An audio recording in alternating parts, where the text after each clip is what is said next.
പുസ്തകങ്ങളൊക്കെ ചേച്ചിയുടെ ആണോ? അതെല്ലോ. തൽക്കാലം ഇവിടെ എവിടെയെങ്കിലും ഇരിക്കട്ടെ, പിന്നെ നമുക്ക് പറ്റിയ സ്ഥലം നോക്കി മാറ്റാം.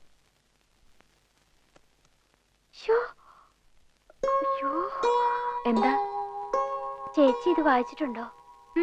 എന്താ? കോളേജില് എന്നെ പഠിപ്പിക്കുന്ന സാറാ. ആര്? പി മഹാദേവനോ? ആഹാ. പിന്നെ എന്താ?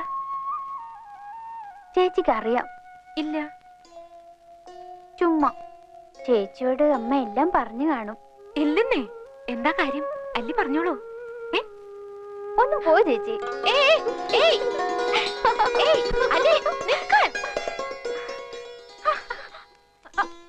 അങ്ങനെ പോയാലോ? കാര്യം പറഞ്ഞാലേ വിടും. എന്താ കാര്യം? സാറിനെ കല്യാണം ആലോചിച്ചിരിക്കുക. ആഹാ, അത് ശരി.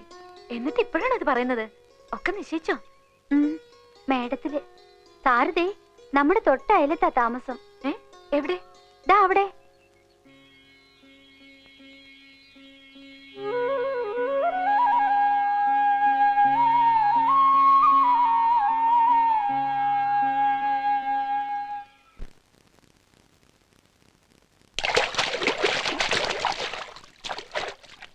എന്റെ പുസ്തകങ്ങളൊക്കെ ഭംഗിയായിട്ടൊന്ന് അടുക്കി വെക്കാൻ പറ്റിയൊരു മുറി വേണമല്ലോ അല്ലി. ഞാൻ ഇന്നലെ മുതൽ നോക്കുക. അതിനെന്താ, ഇവിടെ ഇല്ലേ ഇഷ്ടംപോലെ മുറികള്. ചേച്ചി വാ, ഞാൻ കാണിച്ചു തരാം. വെറും ഒരു മുറി പോരാ, എനിക്ക് ആ മാന്തോപ്പിലേക്ക് തുറക്കുന്ന ജനാലകളുള്ള മുറി വേണം. വാ, നമുക്കൊന്ന് നോക്കാന്നേ.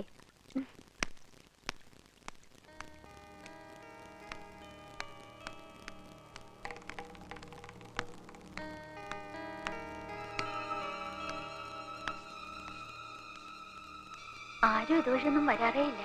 ആണോ? വാ നോക്കാം.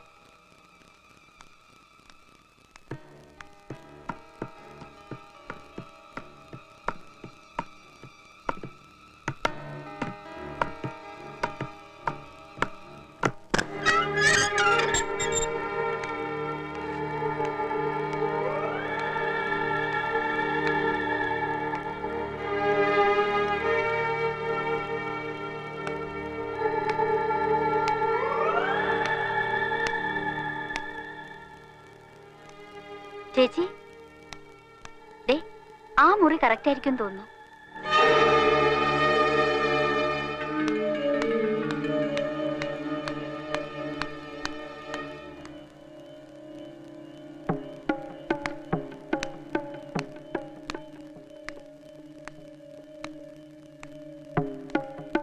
ചേച്ചി, ദേ എന്തോ ജപിച്ചു കിട്ടിയിരിക്കുന്നു.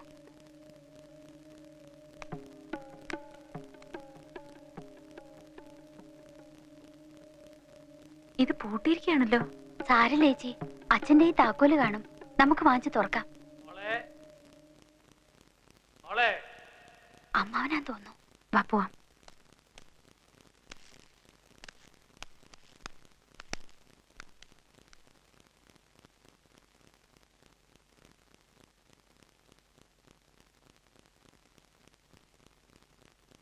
മോളിക്ക് വന്നേ. എവിടെയായിരുന്നു? വെറുതെ മോള്. ഇതൊരു പഴയ തറവാടായതുകൊണ്ട് ഇവിടെ ചില വെച്ചാരാധനകളൊക്കെ ഉണ്ട്. ആ മുകളിലത്തെ നിലയിൽ തെക്കിനിയുടെ ഭാഗത്തേക്ക് അങ്ങനെ ഇങ്ങനെ ആരും പോകാറ് തന്നെ ഇല്ല. മന്ത്രവിധി പ്രകാരം ചിത്രപ്പൂട്ടിട്ട് പൂട്ടിയിരിക്കുന്ന മുറികളാണ് അവിടെ. ഇപ്പോഴും ആണ്ടുതോറും ദുർഗാഷ്ടമിക്ക് ചില ചടങ്ങുകളൊക്കെ നടത്തി ആ ചിത്രപ്പൂട്ടിൽ ബന്ധനത്തകിട് പൂജിച്ചു കിട്ടും. പണ്ടങ്ങോ ദുർമരണപ്പെട്ട രണ്ട് ആത്മാക്കളെ ആവാഹിച്ചിരുത്തിയിരിക്കുന്ന സ്ഥലമാ അത്. നിങ്ങൾ ചെറുപ്പക്കാർക്ക് ഇതൊന്നും വിശ്വാസം വന്നോളന്നില്ല. എന്നാലും മോള് ആ ഭാഗത്തേക്ക് ഇനി പോകണ്ടെന്ന് വെച്ചേക്കണം. ഇത് പറയാനാ ഞാൻ വന്നത്. നമ്മൾ എന്തിനാ വെറുതെ ചത്തുപോയവരോട് വാശി പിടിക്കുന്നത്?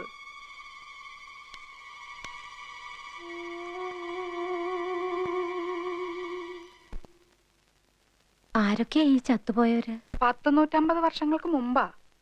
അന്ന് ഇവിടെ മൂപ്പ് ഭരിച്ചിരുന്ന പ്രതാപശാലിയായ ഒരു കാർന്നവരുണ്ടായിരുന്നു. ആ കാർന്നവര് തഞ്ചാവൂരിൽ നിന്നങ്ങണ്ട ഒരു നൃത്തക്കാരിയെ മേഡമെ കൊണ്ടുവന്ന് താമസിപ്പിച്ചു. നാഗവല്ലി എന്നായിരുന്നു ആ തമിഴത്തിയുടെ പേര്. തമിഴത്തി വേറൊരാളുമായിട്ട് സ്നേഹത്തിലായിരുന്നു. രാമനാഥന്റെ പേരുള്ള ഒരു നൃത്തക്കാരനുമായിട്ട്. എന്തായാലും ഒരിക്കലും നാഗവല്ലിയെ തിരക്കി നമ്മുടെ തെക്കിനിയുടെ തൊട്ടപ്പുറത്തുള്ള വീടാ പടിപ്പുരയ്ക്കല്. എന്തിനു പറയുന്നു, കാർന്നോരെങ്ങനെയോ ഈ രഹസ്യങ്ങളൊക്കെ അറിഞ്ഞു. അന്ന് അർദ്ധരാത്രി നാഗവല്ലിയെ കാർന്നോരെ നമ്മുടെ തെക്കിനിലിട്ട് വെട്ടിക്കൊന്നുകളഞ്ഞു. 8-ാം ദിവസം ദുർഗാഷ്ടമി രാത്രിയില് നാഗവല്ലിയുടെ പ്രേതാത്മാവ് ഒരു രക്തയക്ഷിയായിട്ട് മാറി കാർന്നവരെ കുത്തി കൊലപ്പെടുത്താൻ വേണ്ടി അരക്കകത്ത് വരെ കയറി ചെന്നാ പറയുന്നേ. കാർന്നവരെന്തൊക്കെയോ ഭയങ്കര മന്ത്രമൊക്കെ ചൊല്ലി ഒടുവിൽ രക്ഷപ്പെട്ടു. അതീ പിന്നെ നാഗവല്ലിയുടെ പ്രേതാത്മാവ് തീരാപ്പകയോടെ ഈ തറവാട്ടിലൊക്കെ അലഞ്ഞടക്കാൻ തുടങ്ങി. പിന്നെ ആലപ്പാറ പോറ്റിമാര് വന്ന് 61 ദിവസം മാന്ത്രിക ക്രിയകളൊക്കെ നടത്തിയിട്ടാ തമിഴത്തിയുടെ ആത്മാവിനെ ആ തെക്കിനി ബന്ധിച്ചത്. ആ പഴയ കാർന്നവരും അവസാനം വിഷം കഴിച്ച് ആത്മഹത്യ ചെയ്യായിരുന്നു. ആ ആത്മാവിനെ ഈ തെക്കിനിക്കകത്ത് തന്നെയാ ബന്ധിച്ചിരിക്കുന്നത്. ഇതൊക്കെ മുത്തശ്ശിമാര് പറഞ്ഞു കേട്ട കഥകളാണേ. സത്യം എന്താണെന്ന് ആർക്കറിയാം. ആ പിന്നെ ആ രാമനാഥൻ വന്ന് രഹസ്യമായിട്ട് താമസിച്ച വീട്ടില് ഇപ്പോഴാരാ താമസിക്കുന്നറിയാവോ? അല്ലിയുടെ ചെക്കനാ, ആ കോളേജ് ലെക്ചറർ.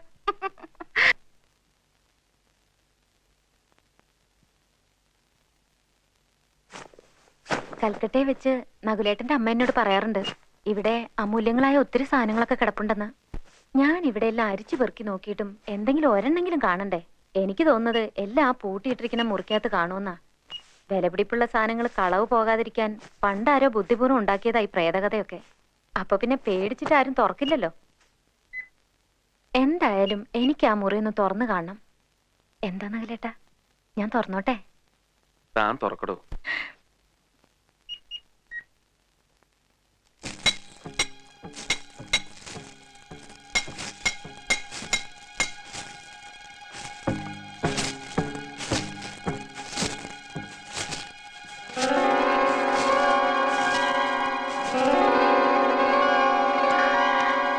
ചേച്ചി,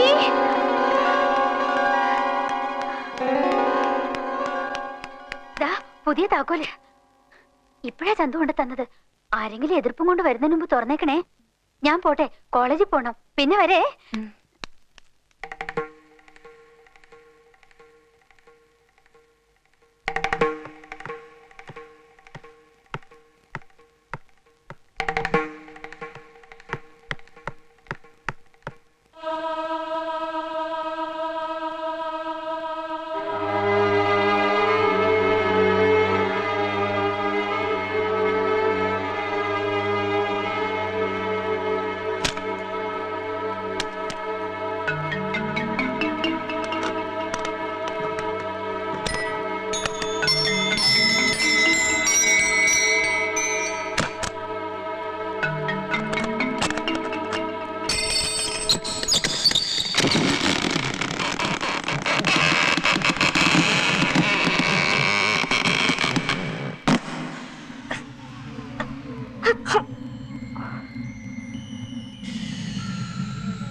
വിലക്കപ്പെട്ട മുറിയായിരുന്നു അത്.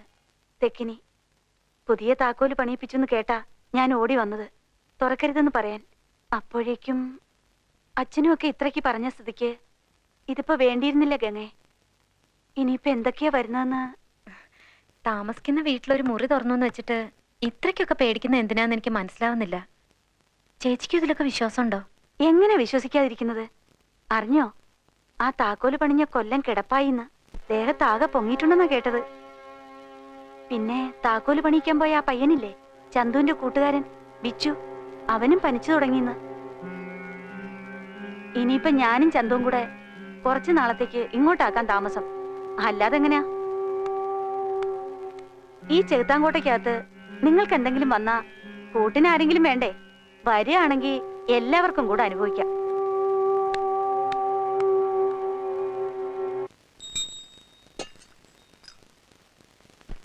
ഈ പ്രായശ്ചിത്ത കർമ്മം നടത്തി കുംഭം കൊണ്ടുവന്ന് മാടമ്പള്ളി തെക്കിനി സ്ഥാപിച്ച് വാതില് രക്ഷാത്തകടിട്ട് ബന്ധിക്കുന്നത് വരെ എനിക്കൊരു സ്വസ്ഥതയില്ല.